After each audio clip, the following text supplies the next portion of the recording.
আসসালামু আলাইকুম। যাবতীয় প্রশংসা আল্লাহর জন্য, যিনি আকাশ ও পৃথিবীতে যা আছে সব কিছুর মালিক। পরকালের ও প্রশংসা তারই, তিনি মহাপ্রজ্ঞাময়, সকল বিষয়ের অবহিত। তিনি তার রাসূলকে হেদায়েত ও সত্য দিন সহ পাঠিয়েছেন, তাকে সকল দিনের ওপর বিজয় করার জন্য। যদিও মুশরিকেরা তা অপছন্দ করে। দুরূদ ও সালাম বর্ষিত হোক শেষ নবী ও রাসূল মুহাম্মদ সাল্লাল্লাহু আলাইহি সাল্লামের ওপর, যার আদেশ নির্দেশ ও আদর্শ গ্রহণ করা আমাদের জন্য ফরজ করা হইয়াছে। অতঃপর আল্লাহর সাহায্য চেয়ে বলতে চাই যে, আমাদের দেশের ছেলে মেয়েদেরকে যখন জিজ্ঞাসা করা হয়, বলো তো আল্লাহ কে, তিনি কোথায় থাকেন, তাওহীদ কি, আমাদের দিনের নাম ও দিন অর্থ কী, আমাদের নবী ও রাসূল সাল্লাল্লাহু আলাইহি সাল্লামের নাম কি, তিনি মাটির না নূরের সৃষ্টি, তিনি জীবিত না মৃত, আমাদের নবীজির নাম বলতে বললে সেটাও ঠিকমতো পারে না। খলিফা কাকে বলে, 4 খলিফার নাম কি, কবরের 3টি প্রশ্ন করা হবে তা কি কি, জানাজার সালাত কিভাবে পড়তে হয়, ইত্যাদি ইত্যাদি। অনেক বিষয় সম্পর্কে প্রশ্ন করা হলে তা অধিকাংশ ছেলেমেয়েরা সঠিক উত্তর দিতে পারবে না। অথচ এই বিষয়গুলো দিনের মূলনীতি অন্তর্ভুক্ত, যে সম্পর্কে জ্ঞান থাকা প্রত্যেক মুসলমানের জন্য ফরজ।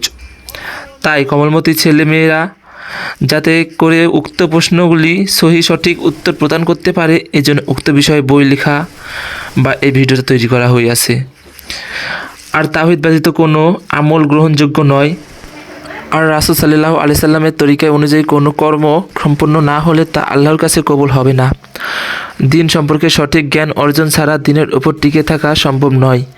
আল্লাহ তাআলা ও দিনের পরিচয় এবং নবীর জীবনী সম্পর্কে ভালোভাবে জ্ঞান অর্জন না করলে কবরের 3টি প্রশ্নের উত্তর প্রদান করা সম্ভব নয়।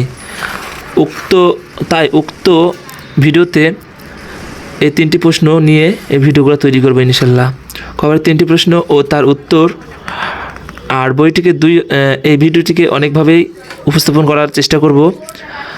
আপনারা সকলে আমার ভিডিওগুলো একটু দেখার চেষ্টা করবেন। প্রথম অধ্যায়ে কবরের 3টি প্রশ্ন ও তার উত্তর, এবং দ্বিতীয় অধ্যায়ে মৃত্যুর আগে ও পরে বিষয়ে আলোচনা করব ইনশাল্লাহ। পরিশেষে আল্লাহর নিকটে প্রার্থনা, তিনি যেন আমাদের ছেলে মেয়েদেরকে উক্ত ভিডিও এবং দিনের পথে চলায় এর ওপর শক্তি দান করে আল্লাহ তাআলা। আমিন।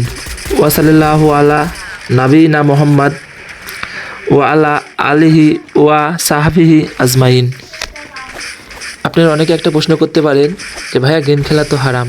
ঠিক আছে, গেম খেলা হারাম, তো আমি আসলে ভিডিও তৈরি করতে চেয়েছি গেমের মাধ্যমে। আসলে অনেক ছেলেমেয়েরা এই সময় গেমে আসক্ত, এছাড়া আমি গেমের ভিতরকে গেমকে নিয়েই ভিডিওটা তৈরি করছি। সকলে একটু মনোযোগ দিয়ে কথাগুলো শুনবেন, ইনশাল্লাহ কাজে দিবে। সকলে ভালো থাকবেন। আল্লাহ হাফেজ।